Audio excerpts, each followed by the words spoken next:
Alright, well, I don't know if we'll get it that low, but that'd be cool. Hey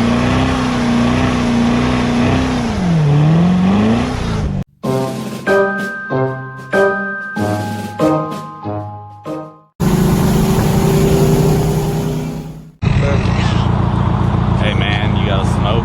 Nope. Be a whole lot cooler if you did.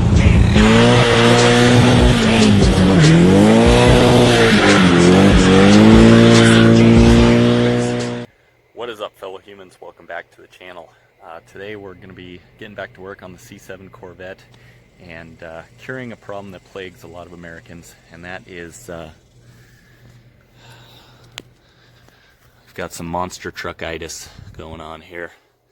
You know, she's sitting a little higher than it should, and then it should. So we need to get this thing street sharking. Get some side skirts on here. Splitter, you know, with a bumper would be great. But biggest thing here to get this car sitting down and just looking a little better.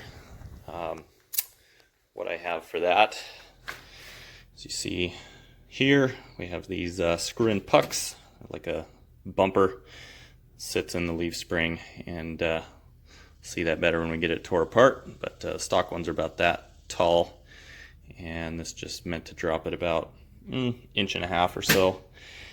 One of them you see here, I got a nut. I had to procure this from the local parts store, along with some heavy-duty fender washers. I'm going to put one underneath. You don't really need it because I'm going to drop this all the way down, but another one on top of the leaf spring and the nut to just cinch it down, because the threaded insert is missing out of one of the leaf springs. So there it is.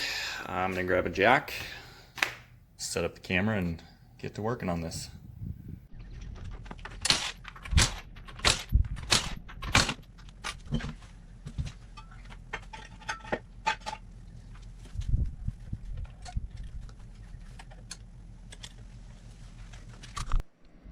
Okay, now that we got the wheel out of the way and jack stand kind of in there, with the jack, double precautions, you know.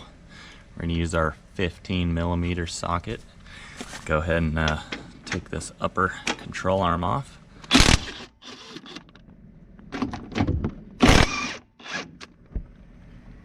Four bolts.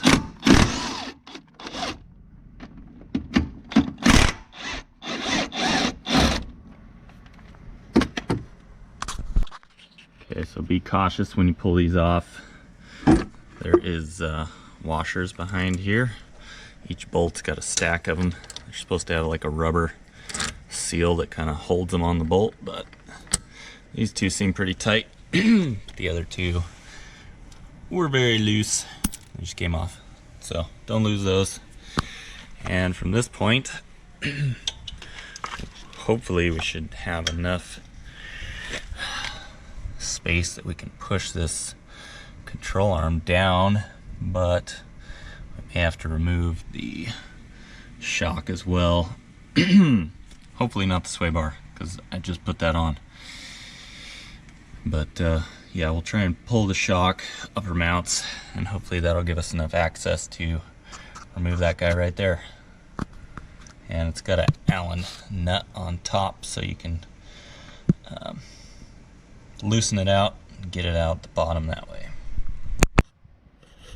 Alright, so the next step may scare some of our younger or older or easily offended viewers, but we're about to take a jack and shove it up underneath, get it right in between the control arm here, underneath the leaf spring, and just take the pressure off. That should give us enough room to get our adjuster bolt out of there. Went ahead and pulled that shock, got it off, and we had to loosen up the adjuster.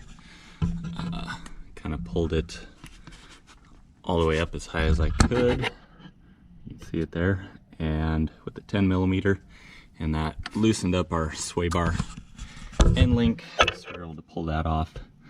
So next, we're just going to go ahead and use a 10mm, run this thing out, and see if we can get it out of there.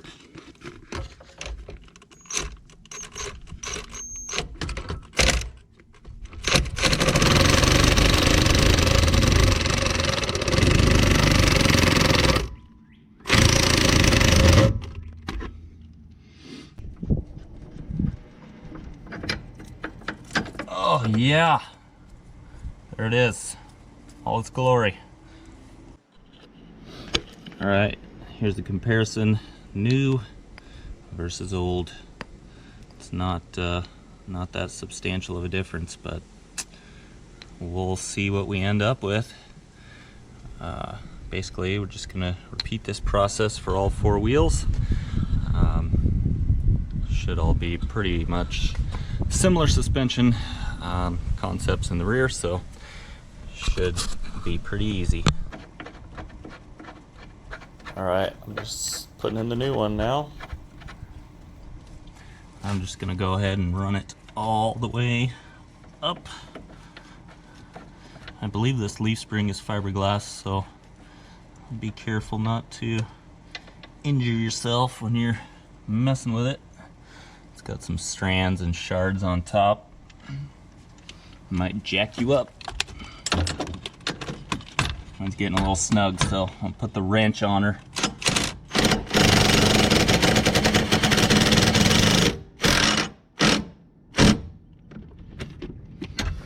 And that's all she wrote, folks. All right, this one's finished. I'm ready to move on to the rest, but first, we'll see what we all came to see, how it looks. For the job, I needed a 19 for the wheels, 18 for the shock, 15 for the upper control arm, 5/16 to hold the stud on the sway bar end link, 18 ratchet wrench for the sway bar end link, and 10 millimeter for the adjuster bolt that goes into the leaf spring. All right, I guess I'll just let you guys watch from here. Check that gap.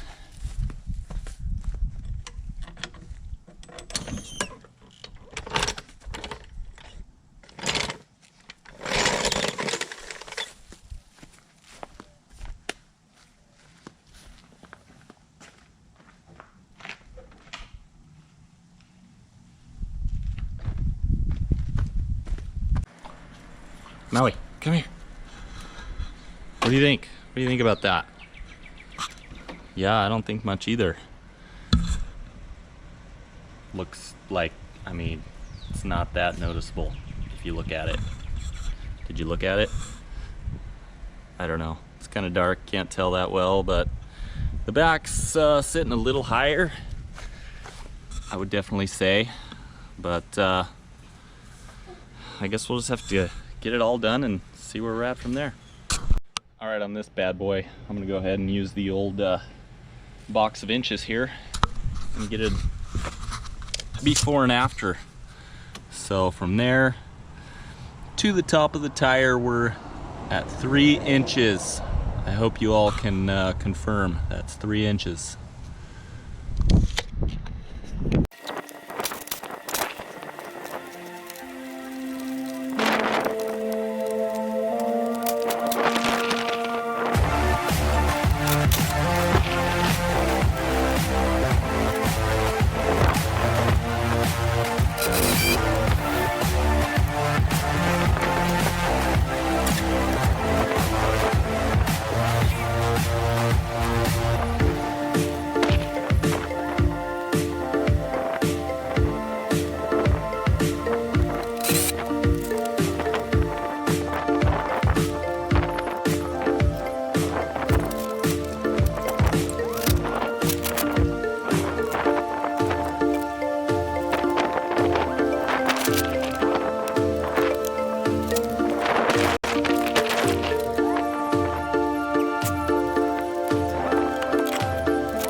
All right, so that side only took me 15 minutes start to finish to where we're at now. So let's drop it down, check it with the tape measure.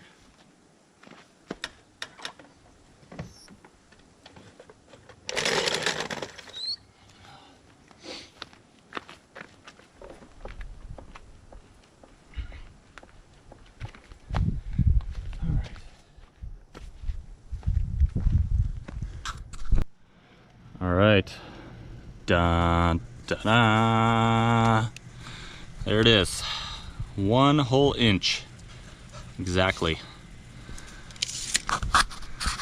So I guess it's worth it. You know, I didn't really want this thing totally slammed, but obviously with coilovers, or if you left that puck out, which I guess I can't suggest, but they manufactured it that way with the rubber bumper in there. But I drove mine with the missing one in the front, didn't notice any noises or anything. I can't really imagine that the fiberglass would wear through the aluminum on the lower control arm, but hey, anything's possible.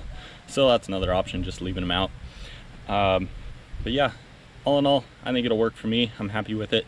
I'm definitely gonna be doing a different wheel and tire setup on this thing, so that way I don't have to worry as much about things rubbing. I think I'm good with it. But hope you liked this video, and take another look at it. And I think the front definitely looks a little bit better now. And you know, losing an inch in the back. I guess once I put my rear bumper and front bumper on, you know, might gain about 50 pounds and drop it a hair more. But yep, that's lowering a C7. By the way, I got these off eBay for, I think it was like 35 bucks for the set. Not bad. Some companies are selling stainless ones for like 100. Your choice, but either way you'll get the same results. Hope you like it. I think the front actually lowered a little more after getting the back down, so we'll do the other side and maybe it'll all come down even more a little bit. But right, well, this thing's finished being lowered, so we might as well test it out, right? See how she sounds.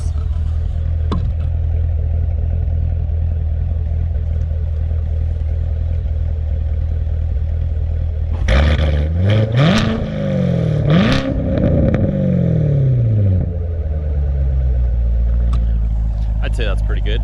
Definitely better than before. And we got a really flat tire right here, so that ought to help with the traction.